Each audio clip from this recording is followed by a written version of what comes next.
Gloire à Dieu. Bonsoir chez vous.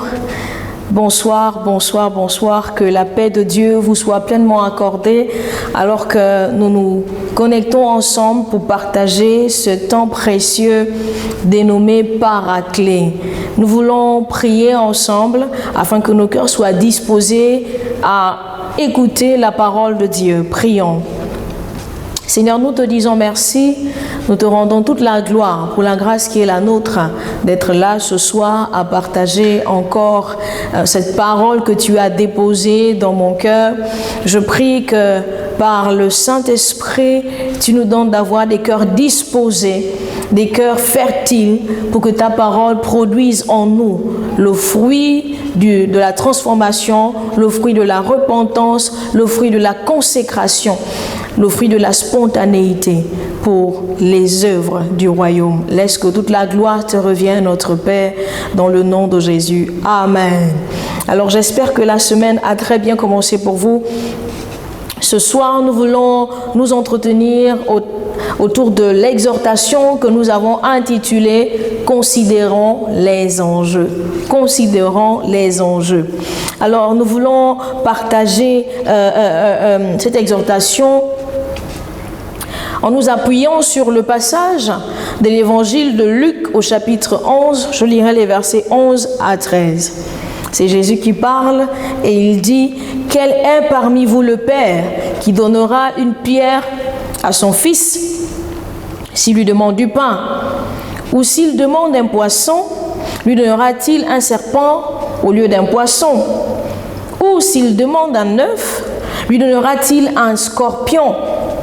Si donc méchant comme vous l'êtes, vous savez donner de bonnes choses à vos enfants, à combien plus forte raison le Père céleste donnera-t-il le Saint-Esprit à ceux qui le lui demandent? » Quelle merveilleuse parole, que le nom du Seigneur soit glorifié. Alors, tout de suite après avoir lu ce passage, je me suis posé la question, que peuvent bien représenter le pain, le poisson et l'œuf? En y réfléchissant, on comprend bien que ces trois éléments sont des aliments pour répondre à des besoins stomacaux. Mais en étudiant la parole, on se rend bien compte qu'il symbolise simplement l'ensemble des besoins existentiels auxquels tout homme peut être confronté. L'ensemble des besoins existentiels auxquels vous et moi pouvons être confrontés. En tant qu'enfants de Dieu, nous devons comprendre que notre existence ne peut se résumer qu'à nos besoins personnels, légitimes soient-ils. D'ailleurs, c'est comme si Jésus mettait en face du pain, du poisson et de l'œuf le Saint-Esprit. Ça n'a pas de sens. De prime abord, on se dit, mais Seigneur, est-ce que tu compares le Saint-Esprit au pain, au poisson et à l'œuf? Comme dans une forme de parallélisme, c'est comme si on avait d'un côté le pain, le poisson et l'œuf, et d'un autre le Saint-Esprit. Pour lui, on pourrait dire que toutes les tracasseries qu'on se donne souvent à obtenir ce qui répondra à nos besoins existentiels ne sont rien comparé à la vision de Dieu pour nous, comparé au projet qu'il a pour nos vies. En effet, à la lecture de la parole de Dieu, du moins de ce passage de la Bible, on comprend que le Saint-Esprit est ce qu'il nous faut essentiellement, fondamentalement, pour avoir tout ce dont l'existence nous requérait. Alors donc, Jésus dit, mais quel est le père mauvais qui donnerait à son fils du poison, un scorpion, un serpent, à la place des choses qu'il lui demande? Et il dit, voyez-vous, comparé au poisson, au pain et à l'œuf, il dit, à combien plus forte raison votre Père céleste ne vous donnera-t-il pas le Saint-Esprit? Je comprends à la lecture de ce passage de la Bible que ce dont nous avons besoin, c'est le Saint-Esprit. Nous devons considérer les enjeux du point de vue de Dieu. Les enjeux de Dieu, alors qu'il nous a fait la grâce d'être comptés parmi les vivants. Les enjeux de Dieu, c'est le salut du plus grand nombre. Nous-mêmes y compris. Les enjeux de Dieu, c'est le salut des familles, c'est le salut des nations. C'est que la crainte de Dieu puisse habiter pleinement les cœurs et que la crainte de Dieu puisse donc présider aux décisions des hommes, puisse présider aux conduites des hommes, puisse présider aux attitudes, puisse présider au comportement. Les enjeux, ce qui est important pour Dieu, c'est que les vies soient sauvées. Et donc, il faut que les valeurs de vie qui nous viennent de Dieu puissent régner sur la terre. Oui, oui, que son règne vienne et que cesse la dépravation, l'iniquité qui nous éloigne des faveurs de Dieu. Souvent, nous sommes préoccupés par simplement notre petite vie, par des intérêts tout à fait nombrilistes. Alors, les enjeux, c'est ce qui est en jeu, c'est ce qui compte, c'est ce qui risque d'être négativement impacté par notre attitude, c'est ce qui risque d'être, c'est ce qui devrait être positivement également impacté par notre attitude, par notre vie, par notre façon de faire. Nos vies doivent compter dans cette œuvre divine parce que Dieu, en créant l'homme, avait un plan bien précis. Et l'enjeu ici, c'est la vie. C'est votre vie, c'est ma vie, c'est la vie des nôtres, c'est la vie de nos familles, c'est la vie de nos nations. Nos vies doivent compter de telle sorte que notre passage sur la terre, participe à l'accomplissement de la volonté de Dieu, de l'œuvre de Dieu dans les vies. Nous devons travailler, être préoccupés par les intérêts du royaume en réalisant que nos vies ne nous appartiennent pas, que nos vies doivent atteindre les objectifs du royaume. L'heure est, bien aimée, à l'urgence. L'heure est pour nous arrivée de nous lever et de veiller à ce que nos vies, chaque jour, remplissent par sa grâce, pas par nos propres moyens, par sa grâce, qu'elle remplisse le plan parfait de Dieu. Mais notre responsabilité est attendue au niveau de la volonté. Il faut que nous voulions, il faut vraiment que nos cœurs soient disposés à voir Dieu agir dans ces temps qui sont les nôtres. Nous ne sommes pas arrivés par hasard sur la terre, bien-aimée. Et il importe que nous nous posions les bonnes questions. Pourquoi parmi tant de milliers de spermatozoïdes, c'est moi qui suis là? Pourquoi Dieu m'a-t-il voulu sur la terre? Pourquoi suis-je sauvé? Pourquoi Dieu m'a-t-il appelé? Pourquoi m'a-t-il placé dans cette famille, dans cet établissement, dans cette structure, dans cette église, dans cette nation? En tant qu'enfants de Dieu, nous devons nous poser les questions nécessaires qui nous donnent un sens de vie. Les jours ne doivent pas s'enchaîner l'un après l'autre simplement parce que nous avons la grâce d'avoir le souffle de vie. Cette grâce d'avoir le souffle de vie doit pouvoir générer un résultat à la gloire de Dieu. Et l'apôtre Paul, qui écrit aux Éphésiens, il dira dans le chapitre 1er de cet épître, les versets 15 à 19, je lis la parole de Dieu. C'est pourquoi moi aussi, ayant entendu parler de votre foi au Seigneur Jésus et de votre charité pour tous les saints, je ne cesse de rendre grâce pour vous, faisant mention de vous dans mes prières. Écoutez le verset 17. Afin que le Dieu de notre Seigneur Jésus-Christ, le Père de gloire, vous donne un esprit de sagesse et de révélation dans sa connaissance. Verset 18. Et qu'il illumine les yeux de votre cœur pour que vous sachiez quelle est l'espérance qui s'attache à son appel, quelle est la richesse de la gloire de son héritage qu'il réserve aux saints. Et quelle est envers nous qui croyons l'infinie grandeur de sa puissance, se manifestant avec efficacité par la vertu de sa force.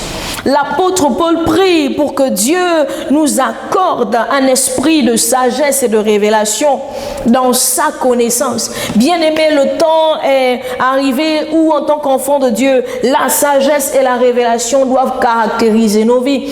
La sagesse et la révélation doivent caractériser l'objet de nos recherches.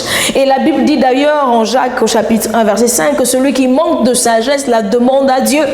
Nous avons besoin d'aborder chacune des journées que Dieu nous accorde dans un esprit de sagesse. de révélation, pour que nos attitudes comptent, pour que nos comportements soient la gloire de Dieu. Le temps est à discerner les enjeux de nos vies, de nos proches, de notre appel et d'agir en conséquence, bien-aimés. Il faut que l'inconsidération cesse et qu'elle laisse place aux attitudes, aux actions appropriées d'enfants de lumière, d'enfants de Dieu. Il convient, bien-aimés, pour chacun de nous poser les bonnes questions à définir, les objectifs que nous devrons poursuivre chaque jour. Notre vie doit compter. Vous êtes important pour votre famille, vous êtes important pour vos collègues de travail, vous êtes important pour vos condisciples, vous êtes important là où Dieu vous a placé. Et si nous prenions la résolution de faire différemment à partir de maintenant, bien-aimés, en faisant le point chaque jour, chaque soir, des objectifs atteints au cours de la journée que Dieu nous aura donnée. En réalité, à la lecture de la parole de Dieu, je comprends que véritablement, la Bible nous exhorte à racheter le temps. Éphésiens 5,16 dit « Rachetez le temps car les jours sont mauvais ». C'est-à-dire, elle nous invite à optimiser chaque jour que Dieu nous donne. Chaque jour étant précieux. Ne le gaspillons donc plus. Les disputes, les rancunes, les calomnies, toutes ces choses sont une perte de temps au regard de ce que Dieu a prévu pour nous. Au regard des moments précieux, des moments de bonheur que nous pouvons avoir avec les nôtres. Au regard de comment est-ce que nous pouvons être une source de bénédiction. Au regard des moments que nous pouvons prendre à se mettre à part afin de prier, afin d'intercéder pour quelqu'un, afin de prendre son téléphone et appeler quelqu'un qui a besoin d'entendre une parole d'encouragement. De quoi sont ponctuées nos journées, bien-aimés? De quoi sont ponctuées nos journées? Le temps est à la remise en question où chacun de nous doit se dire « Il faut que je sois ce que Dieu dit que je suis ». Faisons le tri, supprimons tout ce qui n'est pas utile pour nos vies. Oui, nourrissons et étayons, encourageons l'effort, soyons conscients des enjeux. Les temps sont durs et beaucoup de personnes ont besoin de vous, ont besoin de vous, ont besoin de nous. Aidons les gens à devenir meilleurs, soyons disponibles pour eux. Soyons des hommes et des femmes remplis de conseils, remplis de la parole de Dieu, remplis d'une parole d'encouragement. Il y a tellement de choses à faire autour de nous. Nous devons pouvoir prier et demander, Seigneur, quelle est la direction, quel est l'objectif principal pour lequel je suis là, à cet endroit. Quel est l'objectif principal de ma vie pour que ma vie compte. Dieu nous a confié des grâces, un héritage en Christ dont nous devons avoir pleinement conscience. Et nous devons veiller à ne pas les gaspiller, ces grâces. Nous devons veiller à être des ambassadeurs du royaume, mener une vie qui fasse que les gens louent et adorent Dieu. Alors que ce soir, nous sommes là autour du Paraclet, qui signifie consolateur. Jésus dit à ses disciples, je m'en vais, je ne vous laisserai pas orphelins, je vous enverrai le Paraclet, le consolateur qui vous conduira dans toute la vérité. Bien-aimés, nous avons besoin de laisser le Saint-Esprit diriger nos vies, prendre la place de celui qui conduit dans toute la vérité. Devant une situation de décision à prendre, devant un choix à faire, nous devons être préoccupés par que dit le Saint-Esprit. Oui, bien-aimés, considérons les enjeux. Nos jeunes gens ont besoin de nous. Nos enfants ont besoin de nous. Nos frères et sœurs ont besoin de nous. La nation a besoin de nous. Partout où Dieu nous a placés, là, il y a forcément un enjeu, c'est-à-dire un intérêt de Dieu. Alors que tous autant que nous sommes, nous soyons exhortés, encouragés à cet exercice de chercher quels sont les enjeux de Dieu. Soyons différents pour la gloire de Dieu. Alléluia. J'aimerais nous inviter à la prière alors que nous venons d'entendre cette exhortation Demandons à Dieu simplement de nous accorder cet esprit de sagesse et de révélation pour que les enjeux du royaume nous soient clairement révélés et que par le Saint-Esprit en nous, nous ayons la bonne attitude. Nous ayons la bonne attitude. Prions. Seigneur, merci pour ta parole qui est la vérité. Nous tenons devant toi ce soir et nous disons, nous sommes tellement faibles sans toi, Seigneur. Laisse que par ton esprit, Seigneur, tu nous accordes la sagesse et la révélation dans ta connaissance pour que chaque jour de nos vies compte. Seigneur, pour que chaque échange, chaque communication ne soit pas une perte de temps. Au contraire, que ce soit un moment où nous transmettons les valeurs que nous recevons de toi, les valeurs que nous recevons de ta parole, pour que nous soyons des sources de bénédiction, des flots d'eau vive pour les personnes avec qui nous échangeons, pour les personnes avec qui nous partageons. Donne, ô Dieu, que nos vies te rendent gloire et honneur. Rends-nous meilleurs pour la gloire de ton nom et laisse que par le Saint-Esprit, nous rachetions le temps. Laisse que toute la gloire te revienne pour ce soir, dans le nom de Jésus. Amen. Soyez bénis chez vous, bien-aimés, et que nos vies puissent compter. À bientôt.